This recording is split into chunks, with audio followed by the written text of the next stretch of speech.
स्नेहा नाम की तरह प्यारी और चुलबुली सी थी।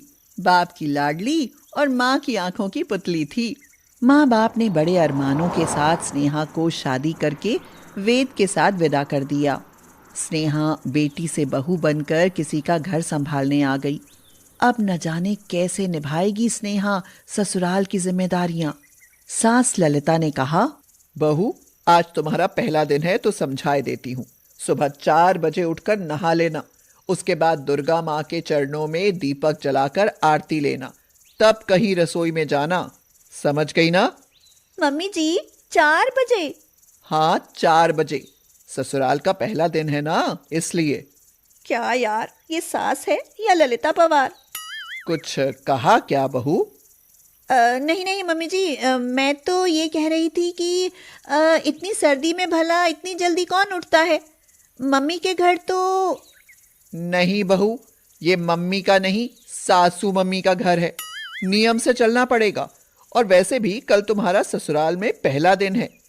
उफ, सर्दी में ससुराल का पहला दिन न हुआ, बवाल हो गया। रात में 12 बजे के बाद वह अपने कमरे में गई तो देखा वेद कमरे में उसका इंतजार कर रहा था। हाँ स्नेहा, बहुत देर कर दी।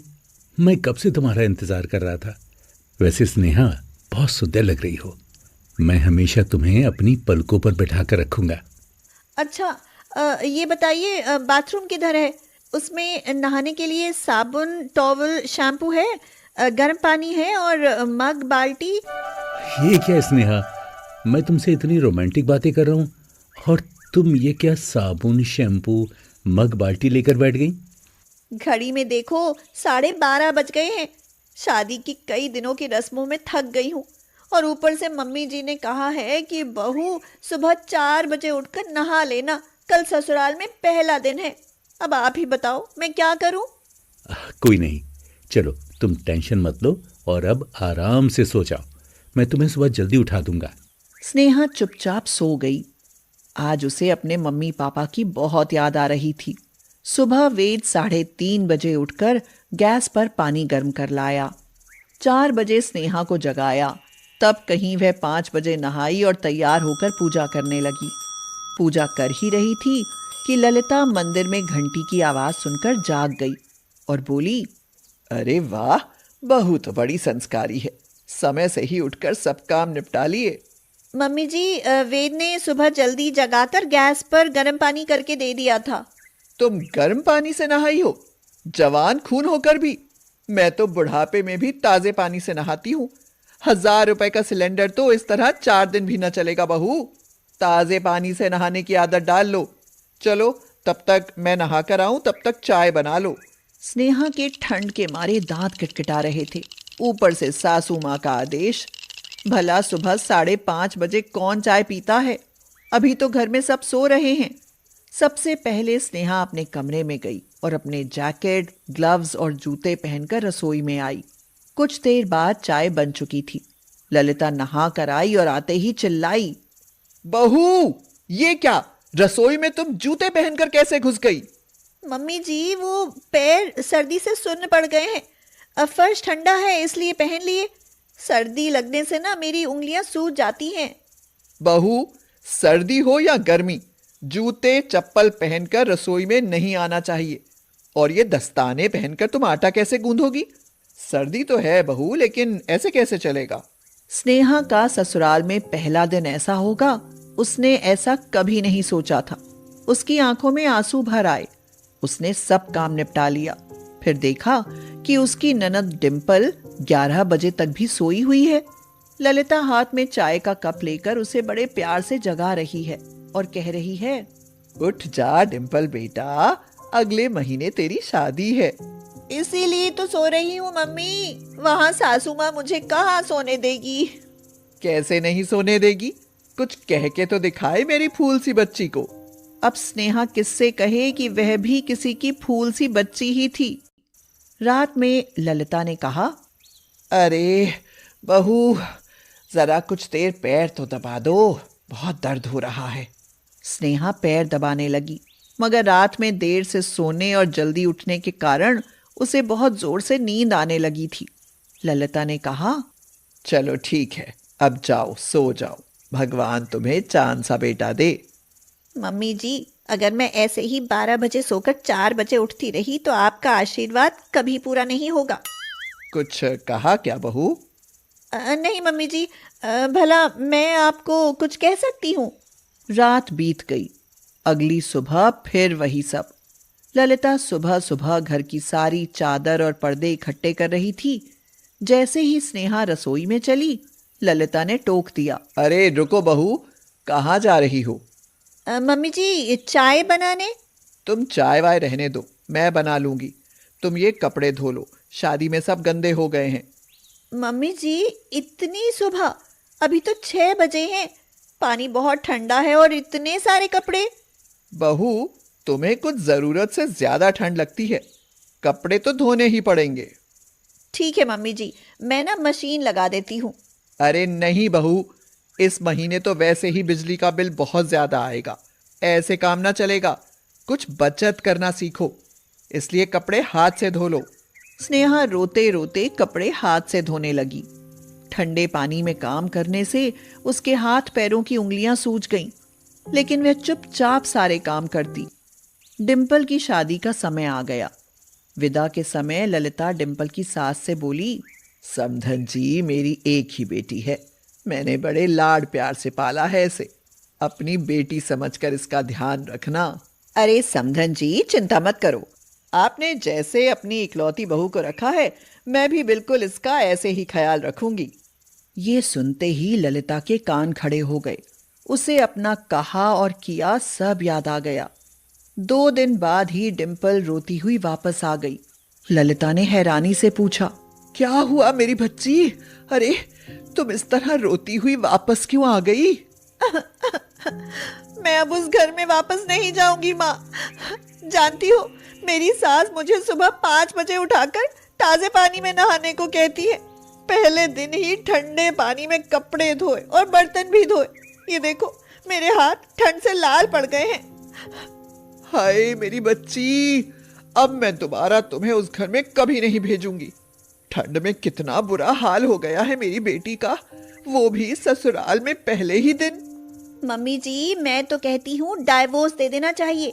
भला 5 बजे कौन सास बहू को ठंड में नहाने के लिए कहती है? आप भी तो हैं, आज तक 5 बजे नहाने के लिए नहीं कहा। पहले दिन भी 4 बजे जगाया और आज भी 4 बजे को नहाने को कहती है। रही बात कपड़े और बर्तन की, यहाँ तो मैं कर लेती हूँ, लेकिन वहाँ हमारे घर की बेटी करे, वो भी ससुराल के पहले दिन। ऐसा नहीं होना चाहिए मम्मी जी, तुम तलाक दे दो डिंपल। हाँ। ललिता स्नेहा की बात सुनकर बहुत शर्मिंदा हुई। वह समझ गई कि जैसा उसने अपनी बहू के साथ किया, वैसा ही उसकी बेटी के साथ हुआ। अगर सब सास बहू को बेटी की तरह समझने लगे, तो किसी भी बहू का ठंड में ससुराल का पहला दिन ऐसा नहीं होगा। ललिता बोली, बहू मुझे माफ कर दो, मैं भूल गई थी कि तुम भी किसी की बेटी हो। आज के बाद जब तुम्हारा मन करे तब नहाना, बर्तन और कपड़े हमेशा गर्म पानी में धोना। स्नेहा अपनी सास की बात सुनकर बहुत खुश हुई और कहने लगी, डिंपल, इतनी टेंशन मत लो, मैं आपकी सासू माँ से प्यार से बात करके सब ठीक कर दूंगी।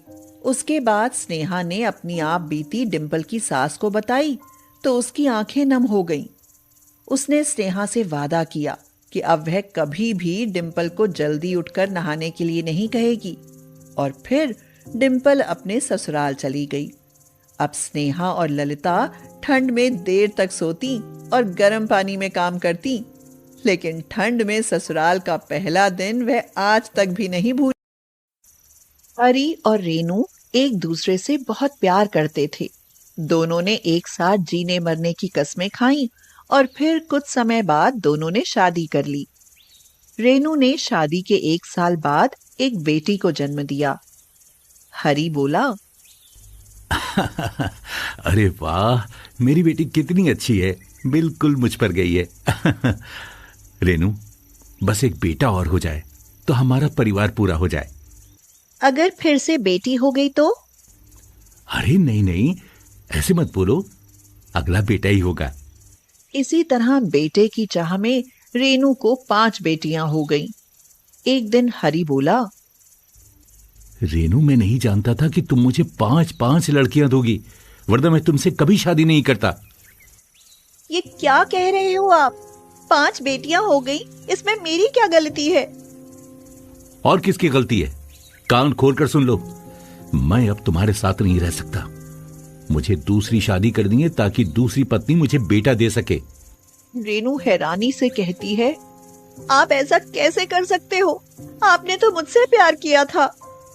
हाँ, किया था, लेकिन मुझे वंश चलाने के लिए बेटा चाहिए, इसलिए मैं कल ही दूसरी शादी कर रहा हूं। अब मैं उसी के साथ रहूंगा। मुझे तुम्हारी जरूरत नहीं है, और ये सेवर और कुछ जरूरी सामान मैं लेकर जा रहा हूं। मेरी नई पत्नी को इनकी जरूरत पड़ेगी। रेनू रोती रही, गिड़गिड़ाती रही, बेटियों का वास्ता दिया, लेकिन हरि को कोई फर्क नहीं पड़ा और वह रेनू और बच्चियों को रोता बिलखता छोड़कर वहां से चला गया। रेनू सिसकती रही। पीहू बोली, मम्मी, जब उन्हें ही आपकी और हमारी परवाह नहीं तो क्यों रो रही हो?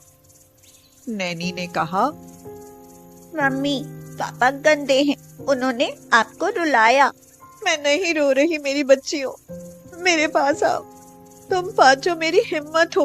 अगर तुम मेरे साथ हो तो मैं कभी नहीं टूट सकती। चलो अंदर, खाना खा लो। दिन गुजरे, हफ्ते गुजरे, फिर महीने गुजर गए। रेनू को एक एक दिन बहुत भारी दिखाई देने लगा। हरि लौटकर नहीं आया। पता चला कि उसने सचमुच किसी और लड़की से शादी कर ली है। रसोई के डिब्बों से आटा, दाल, चावल सब खत्म होने लगा। पीहू बोली, मम्मी, भूख लगी है। रेनू परेशान होकर बोली, लेकिन मैं तुम्हें क्या खिलाऊं मेरी बच्ची? रसोई में सब सामान खत्म हो गया है। मम्मी, अगर पापा नहीं आए तो क्या हमें खाना नहीं मिलेगा? रेनू के पास कोई जवाब नहीं था। वह खुद नहीं जानती थी कि आगे क्या होगा। वह प्रार्थना करने लगी, हे प्रभु, तुम ही कोई रास्ता दिखाओ कि मैं किधर जाऊं। नैनी बाहर से भागती हुई आई और बोली, मम्मी, आपको हमारी चिंता करने की कोई जरूरत नहीं है। बाहर सड़क पर भंडारा हो रहा है, चलो सब भर पेट खाना खाएंगे। क्या सच में? जब रेनू अपनी बेटियों के साथ वहां पहुंची तो भंडारा खत्म हो चुका था। रेनू बोली, भैया, थोड़ा सा खाना मेरी बेटियों को भी दे दो, रात से भूखी हैं। अरे थोड़ी देर पहले आ गई होती तो भरपेट भोजन मिलता, मगर अब तो सब खत्म हो गया है। भैया, ये खीर का भगोना ही पोंछ कर दे दो, छोटी बच्चियों का तो इसी में पेट भर जाएगा। अच्छा ठीक है, तो एक काम करो, ये भगोने तुम ही पोंछ कर साफ कर दो, तो तुम्हें कुछ खाने को मिल जाएगा और हमारे भगोने साफ हो जाएंगे। रेनू ने भगोने पोंछकर लड़कियों को खाने को दे दिए और भगोने साफ कर दिए। भूख तो नहीं मिटी, लेकिन भूख का एहसास उस खुरचन से ही खत्म हो गया। रेनू सोचने लगी, लेकिन ऐसा कब तक चलेगा? ये सोचते सोचते रेनू आगे निकल गई। ऐसी अवस्था में देख कुछ लोगों ने उसे भिखारी समझ पैसे पकड़ा दिए। रेनू रोने लगी और कहने लगी, आज हमारे कैसे दिन आ गए हैं कि लोग हमें भिखारी समझने लगे हैं। पीहू बोली, मम्मी, वो देखो, उधर जो बिल्डिंग बन रही है, उधर एक औरत मलबा ढो रही है। चलो वहाँ काम पूछते हैं। अरे हाँ पीहू, मेरा तो उधर ध्यान ही नहीं गया। चलो तो जरा, मैं जाकर पूछती हूँ। उसने वहाँ जाकर बिल्डर से पूछा, मालिक, क्या मुझे कुछ काम मिल सकता है? काम? तुम कैसे काम करोगे? तुम्हारे साथ ये 5 लड़कियां जो हैं। मालिक, मैं काम करूंगी, मेरी बेटियां बस वहां दूर बैठकर देखती रहेंगी। इनके पापा नहीं हैं, घर में फाके पड़े हैं। काम मिला तो मैं इनका पेट भर सकूंगी, नहीं तो ये भूखी मर जाएंगी। बहुत दुख हुआ तुम्हारी बात सुनकर। अच्छा तुम चिंता मत करो, काम मिल जाएगा तुम्हें। बिल्डर ने तरस खाकर उसे काम पर रख लिया। अब वह पूरे दिन मलबा ढोती, जिसके उसे शाम को पैसे मिल जाते थे। नैनी बोली, मम्मी, आप हमारे लिए कितनी मेहनत करती हो, आप बहुत थक जाती होगी ना? अरे ये क्या बातें बना रही हो दोनों? रेनू, ये सारा मलबा यहाँ से जल्दी से उठाकर फेंक दो, आज मैडम आ रही हैं। मैडम? हाँ हाँ, इस फ्लैट की मालकिन बहुत अमीर हैं। उन्हें आधे अधूरे और सुस्त काम बिल्कुल पसंद नहीं है। रेनू जल्दी जल्दी वहां से मलबा हटाने लगी। तभी गाड़ी की हॉर्न सुनकर वह रुक गई। चारों तरफ अफरा तफरी मच गई। एक आदमी बोला, मैडम आ गई, मैडम आ गई। जब वह गाड़ी से उतरी तो रेनू उसे देखती ही रह गई। मैडम बोली, तुम यहाँ रेनू? रेनू ने हैरानी से उसे देखकर कहा, पल्लवी। पल्लवी बोली, ये सब क्या है? और तू इस हाल में? तेरे सर पर तसला और हाथ में फावड़ा? यकीन नहीं हो रहा। तूने तो हरी से शादी कर ली थी ना? पल्लवी मेरी छोड़, मगर तू तो इतनी बड़ी हस्ती बन गई है। चल अंदर आ, बैठकर बातें करते हैं। वे दोनों बातें करने लगी। बस यही कहानी है मेरी पल्लवी। हरी ने मुझे धोखा दिया और आज मेरी 5 बेटियों की ये हालत है। लेकिन तू तो बहुत अमीर हो गई है पल्लवी। हाँ रेनू, स्कूल खत्म होते ही राहुल से शादी हो गई और ये सब ठाट बाट सब उन्हीं के दिए हैं। लेकिन रेनू, तू तो स्कूल टाइम पढ़ाई के साथ साथ ब्यूटिशियन का कोर्स कर रही थी ना? फिर ऐसा छोटा काम क्यों? पल्लवी, जिंदगी इतनी रफ्तार से बीती कि मैं इस बारे में कभी सोच ही नहीं पाई। ऊपर से 5 बेटियों की चिंता। अब मैंने याद दिला दिया है ना, ये सब छोड़ और अपना पार्लर खोल ले। नहीं पल्लवी, इतना आसान नहीं है। खिलाने के लिए रोटी नहीं है तो पार्लर क्या खाक खोलूंगी। मैं दूंगी पैसे रेनू, बस तू अपना पार्लर खोल। ये मजदूरी करने से तेरी बच्चियों का भविष्य उज्जवल नहीं होगा।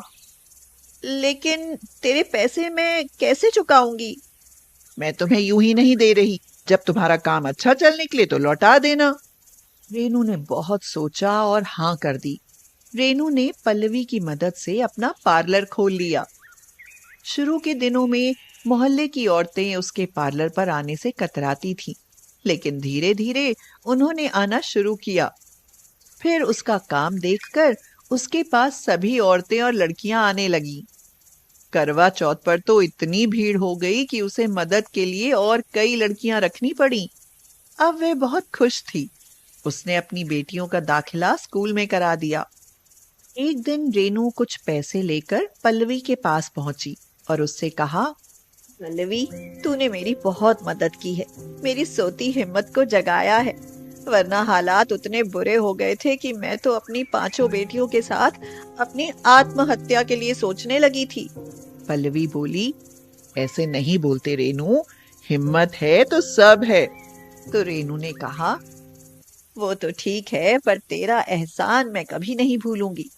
और ले अपनी पहली किश्त, बाकी अब मैं हर महीने चुका दिया करूंगी। पल्लवी ने पैसे रख लिए। जब रेनू घर पहुंची तो उसे वहां हरी बैठा मिला। उसने गुस्से में उससे पूछा, तुम्हारी हिम्मत कैसे हुई इस घर में घुसने की? रेनू, मुझे माफ कर दो। जानती हो, जिससे मैंने शादी की थी वो लड़की मेरे सारे जेवर और रुपए लेकर भाग गई। मैं बेटे की चाहत में अंधा हो गया था, लेकिन अब मेरी आंखें खुल गई हैं। मुझे माफ कर दो रेनू, माफ कर दो। रेनू बोली, तुम्हें बेटे की चाहत थी, 5 बेटियों के बाप हो, ये सुनने में शर्म आती थी। लेकिन मेरी बेटियां मेरा गुरूर हैं। मैं उन्हें पढ़ाऊंगी, लिखाऊंगी और इस काबिल बनेंगी वो कि मेरा नाम बेटे से भी ज्यादा रोशन करे। तुम चले जाओ यहाँ से और कभी लौट कर मत आना, क्योंकि इन 5 बेटियों की गरीब माँ ने अपने पैरों पर खड़े होना सीख लिया है। हरी शर्मिंदा होकर वहां से चला गया और रेनू ने दरवाजा बंद कर लिया। अब वह अपनी बेटियों के साथ बहुत खुश रहती थी।